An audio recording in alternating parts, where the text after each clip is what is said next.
مریم نواز اور ان کے ہمنوا نیب کو دھمکیاں دے رہے ہیں۔ یہ اتنے لاڈلے کیوں ہیں کہ انہیں بلانے کی جرت نہیں کی جا سکتی؟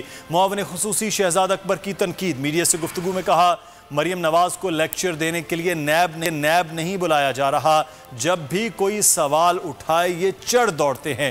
شہزاد اکبر نے کہا کہ چینی کے سٹے بازوں کے خلاف بڑا آپریشن کیا گیا۔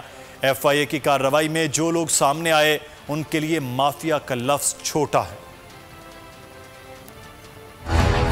مریم نواز اور ان کے جو ہم نوا ہیں وہ دھمکیاں دے رہے ہیں کہ جی ہم چڑھ دوڑیں گے نیب کے اوپر۔ مافیاز کا اور مجرموں کا بڑا پرانا رویہ رہا ہے کہ جب بھی کسی ادارے کی طرف سے کوئی سوال اٹھایا جائے گا تو اس کے اوپر حملہ کیا جائے گا۔ ابھی ان کو وہاں پہ اس لیے تو نہیں بلایا گیا ان سے کہ انہوں نے کسی مائکرو بایولوجی کے اوپر کوئی لیکچر دلوانا ہے۔ کوئی بھی شخص اس کو کوئی ادارہ بلائے، چاہے اینٹی کرپشن بلائے، نیب بلائے، ایف آئی اے بلائے، ایف بی آر بلائے، وہ جواب دہ ہے۔ تو یہ کون سے انٹچیبلز ہیں کہ ان کو بلانے کی جرت بھی نہیں کی جا سکتی، ان سے سوال کی جرت بھی نہیں کی جا سکتی، تو ان سے کون پوچھے گا؟ ایف آئی اے نے جو کارروائیاں کی ہیں پچھلے ایک ہفتے میں، اس میں جو گروہ سامنے آئے ہیں ان کے لیے مافیا کا لفظ بھی چھوٹا ہے۔ ان کے کمپیوٹرز برآمد ہوئے ہیں، ان کے لیجز برآمد ہوئے ہیں، وہ واضح ثبوت ہیں کہ یہ گروہ نہ صرف پرائس اسکیلیشن میں شامل ہے بلکہ منی لانڈرنگ، بے نامی اکاؤنٹس، سٹے بازی، ان تمام جرائم میں ملوث ہے۔ تو اس چین کو، اس نیٹ ورک کو توڑنا بڑا ضروری تھا، جس کے لیے ایف آئی اے نے یہ کارروائیاں کی۔